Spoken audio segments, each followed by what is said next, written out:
In just a few days, the doors to a brand new Pokemon world will open, and the world we once thought we knew and its inhabitants are going to change. But before we open the doors onto the Paldean region, here are the facts we know so far about Pokemon Scarlet and Violet here on the Gamer's Den.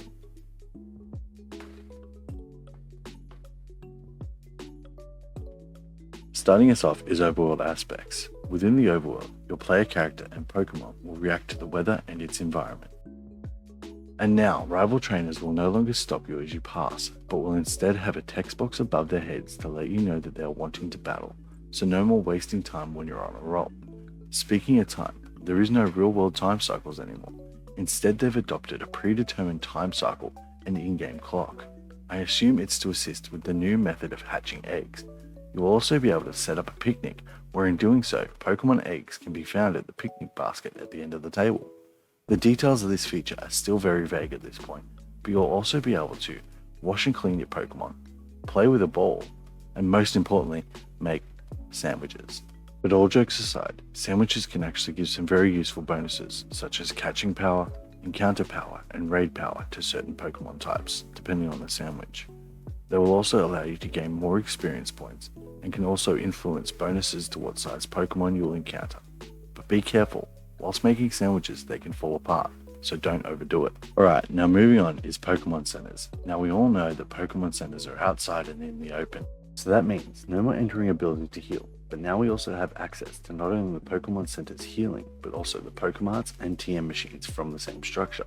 And speaking of TM machines, these are used to create your own TMs, or Pokemon moves and abilities if you will, once you have the required resources such as League Points and items dropped by Pokemon when you defeat them or catch them, such as feathers, berries, threads, etc.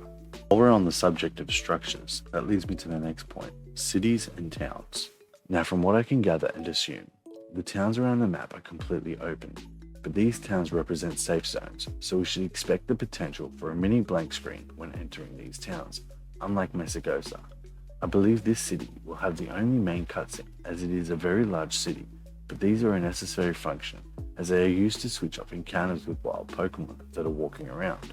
And if there are Pokemon within the towns and cities, it's safe to assume that they are placed there, so unfortunately this means we won't be having battles within the city limits. But unlike other titles, these cities and towns don't have buildings to wander through. They do have markets, salons, and clothing shops, but you can't wander around them. They are basically a pop-up screen and are activated once your character interacts with the building. Now speaking of character interactions, that moves us on to our next topic, character customization. In this title, gender is not specific, making gender an expression, not a selection. You will start off with 8 base styles, and you'll edit your character to the visual you would like, and all customizable items are available to anyone at any time. That means eyes, color contacts, eyelashes, eyebrows, eye shape, lips, and makeup. The only feature you can't change on the fly is your hair, as you'll need to visit a salon. The other customizable item is your clothes, and you're not only locked in to just wearing the school uniform, so have at it. And coincidentally, the school is our next stop on our educational adventure through the Paldean region, as you are enrolled at the academy that starts off your storyline. The academy is the beginning of the real adventure, as Mr. Clavel has invited you to join in the independent study program known as the Treasure Hunt to find a precious treasure. Unfortunately, this is one of the unanswered questions we'll have to find out on our own, but it could be referencing anything from the storyline quests to a mysterious item we find along the way. But there are many figures along the way to guide you. There's Professor Sada, who could represent the past, Professor Turo, that could represent the future, Mr. Clavel, the director of the academy, Mr. Jacques, the homeroom teacher and the biology teacher, also your classmates, like Nimona, who loves to battle, and will be your gym storyline guide, Arvin, your upperclassman, who holds a mysterious book that has information pertaining to a failed expedition, potentially into the void. He also is going to be your Herba Mystica guide. And then there's Penny, who is very shy and is totally unknown and could have many links to any storyline. The Academy definitely has many important people, and their activities seem very plain on the surface, but what lurks within the walls of the centuries-old building may fill in many questions we have. Some questions are easy and get straight to the point, while others you have to take your time and be diligent. But what happens when the question is easy, but the answer makes you second guess everything you thought? That's the next question. What storyline path do you take when there is no set storyline path? That's right, there's no direct pathways to the endgame. You make your own storyline journey as you go. But occasionally your classmates and professors will contact you and ask you to do some things like check in on other characters to lead you to the other story points and keep you on track. But you don't have to follow just one story as you make your way across the Paldean region. In fact, there are 3. When participating in these storylines, you will earn badges, 18 in total, 8 from the gym challenge and 5 from the other 2 quest lines. Your quest lines are Victory Road, the gym storyline with Nimona, and as usual there are 8 gyms. The ones known are Grass with Brassius, Electric with Iono, and Ice with Grucia. Although you must complete a gym test before taking on its leader, and facing off with other trainers before taking on the gym leaders is not confirmed to be gone, but as far as we know has just been reduced. But there is no set gym path either, so you can take on any gym in any order, and most gyms take place outside, so you can use these environments to help you solve the puzzles. And finally, gyms will not be set to scale in difficulty as you progress. Our next storyline is the Path of Legends and the Herba Mystica with Arven. Arven will give you directions to a place of interest to search by giving you simple riddles to locate the destination for your quest. When you face off against the Titan Pokemon, there will be 3 phases from what we could see with the battles with Clorf, before you can consider that Titan defeated. Once you finish, you will research the properties of these Titans. Our third and final storyline is Starfall Street. There are Team Starfall bases scattered all throughout Paldea, and these bases can only be entered from the front gate. Taking on these battles in this storyline will be different, as now they are speedruns to defeat a predetermined amount of Pokemon before you can take on the team's boss. So the use of a vending machine placed throughout all of these bases will assist you with the Starfall challenge. The Team Starfall boss battles return you to a more conventional boss battle system, acting as if it was like gym battles, but only 3 Pokemon can be taken into the bases. And finally, the use of the Let's Go feature is key to the victory in the speedrun battles. So let's go on to the next topic, which is the Let's Go commands. Using the Let's Go commands, you will send out your lead Pokemon into the field to battle with wild Pokemon and collect items, but they will attack wild shiny Pokemon, but not wild terrestrial Pokemon. Your Pokemon will also collect materials dropped by defeated Pokemon to use in the TM machine, and the experience is still divided between the rest of your team as if it were a proper battle, but this method will decrease the amount of experience received. But stay aware that your Pokemon will also lose HP during these battles. And as previously mentioned, this feature will be especially effective whilst taking on Team Star. And finally, the commands can still be activated whilst mounted on Koraidon and Miraidon. And while we're on that topic, let's talk about the legendary Pokemon and Pokemon in general. We all know that the legendary Pokemon Koraidon and Miraidon will be our ride Pokemon, and their abilities include Swim, Climb, Run, and Glide. But you can also initiate battles whilst on your mount Pokemon, and avoiding smaller Pokemon is tricky as your vision is slightly impaired whilst riding as the camera position blocks your view of smaller Pokemon. But finding Pokemon is not hard at all, as varieties of Pokemon can be found all over the map, and some Pokemon can group together with other evolutions of the same Pokemon line. But be vigilant, because some Pokemon can be found in the common areas like the sky, the water, puddles, and ocean, while others can be found in actual trees. And Pokemon with higher levels, you may have to reach higher points and elevations just to see them.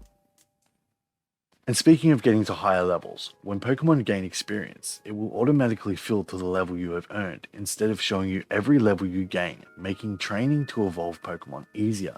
And they will evolve in the overworld and not with a cutscene. There are also 3 ways to initiate a Pokemon battle. One is with a wild aggressive Pokemon that will chase you and initiate a battle. 2, while walking up to a Pokemon and entering its hitbox or model. And 3, sneaking up on a Pokemon and throwing your partner Pokemon at them, giving you a combat advantage and making the wild Pokemon fumble their first turn. And whilst you battle, Pokemon in the background that are observing will actually display some sort of reaction and even approach the battle area and check it out, but won't engage as far as we know. Unfortunately, the ability to throw Pokeballs in the overworld is no more, but you can swap out Pokemon moves like in Legends Arceus. And also returning is the ability to swap Pokemon on the go using your bag. And it's been confirmed that shiny Pokemon will be visible on the overworld just like wild terrestrial Pokemon. What is a terrestrial Pokemon, I hear you ask? Well, lucky for you, that's the subject of our next segment, Terrestrial Phenomenon and Terra Raid Battles. What is terrestrializing? Well, it boosts the Pokemon's typing and can also create an alternate typing from any of the 18 types, like fire, water, grass, etc. Meaning that if you have a dark Pokemon, and if you terrestrialize that Pokemon, it could change from a dark to a fairy, or even a dragon, and so on. And as noted before, you may also see wild glowing terrestrial Pokemon in the overworld walking around. Engaging in that battle and dealing enough damage will cause that Pokemon's terrestrialization to come undone, allowing you to catch them. But the newest gimmick allows you to terrestrialize one Pokemon per battle, but only once before needing to go and use a Pokemon Center to refill your terrestrial core. But there is a new item called the Terra Jewel, a collectible item that will allow you to refresh your Terra core on the go. And you'll also receive a Terra Blast, which is the new move that changes the types between the Pokemon's original form and its terrestrial form. But that's not all. Terra Raid Battles are similar to Gigantamax Raid Battles, where you can find rare Terra types that are more likely to be found in Terra Raid Battles than roaming around in the fields. And as usual, you can have a raid battle with up to 3 trainers, but these raids can also be completed with 3 AI trainers, and the partner AI is much better than in Sword and Shield. Raid battles are timed events, and the new raid battle mechanics include: you can attack or heal within your own timing without waiting for other trainers. Fainted Pokemon will recover after a set timer, and cheering will add boosts and stats to healing. Once defeated, you can use any Pokeballs to catch the Pokemon, and some event Terra Raid battles will be displayed on your Rotom phone. Yep, that's right, the Rotom phone is back, and it's better than ever because of all the new functions and features. It's going to be your best friend, and it's going to be the next topic in our segments. As always, there's the Pokedex with photos and information about Pokemon, but this time it will display some returning features like recently caught and recently battled Pokemon, and some updated features like habitats, where you'll be given the general area on the map, but now you'll also be given hints such as around water or trees. Maps will also return, but this feature has had the most drastic changes. You may now set destinations, and once a destination is selected, you'll be placed back into the overworld and the camera will shift to face the direction you need to head towards. You can now zoom in on towns and view the locations of points of interest like Poké Centers and markets, and navigational rotation in your field of view with the icons and images of Pokemon and points of interest can be seen on your on-screen map, such as your friends' locations. And some calls could be made to remind you of objectives, or to update you on progress, like in Gold and Silver. And finally, the Rotom apps. We only know of one, the camera app, but they say there are more to come. And what can you do with this camera app? Well, you could take photos of your Pokemon, you could take photos of the surroundings, you could take selfies, or you could take selfies and photos with your friends. And that's the next segment, online play with up to 3 players. In this game, co-op play is going to be fully interactive. You can do Terra Raid battles, link trades, surprise trades, link battles, battle stadiums, explore, enter towns, and the distance from the group is not limited. Thank you all very much for watching, and I hope you guys enjoyed the facts we know about Pokemon Scarlet and Violet so far. Please leave a like, subscribe, and hit that bell notification to stay up to date. And as always, I'll see you when you're looking at me. Catch ya.